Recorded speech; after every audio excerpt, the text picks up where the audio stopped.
Bu goşgy ataş dostumyzyň aramyzdan irgiden mehriban kakasy bolan Şahryar ağamyzyň ýagty ýadygarlygyna. Kaka diýip gaýtalasa dillerim. Oglum diýip seslenere kakam ýok. Eji diýen sensizligiň ýoluny ençe günden bäri ýüzüm gülenok.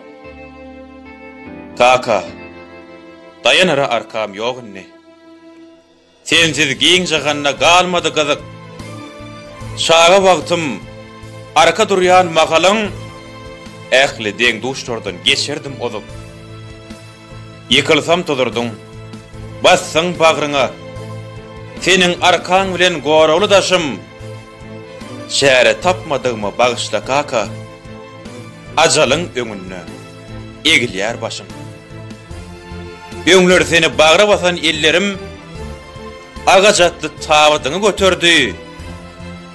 Başlarymyza gelen zalim aýrylyk anan kaka ölmekden beterdi. Ejem Sapar Cemal, seniň jemalyň aglap gözlerine göz ýaş galmady. Ilki gözüň görenjedi şöhradyň, gitme kaka, gitme diýip aglady. Gyýlaryň läledir, laçynyň bolsa, seni gözläp duurly aglap otyrlar. Bugün sensiz oşugymyzy ýas tutup, goňşy golum göwüne giňlik getirler. Bagtyar agtyňy nenen soýardyň?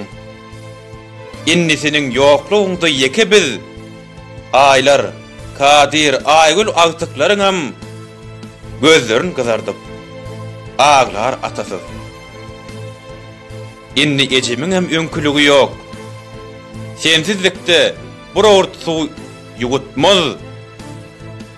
Jaýyň cennet bolsun mehriban kakam. Ataş oglum, seni hiçem unutmaz. Bu goşgyny ýazan we seslendiren Fuat Ýazgy.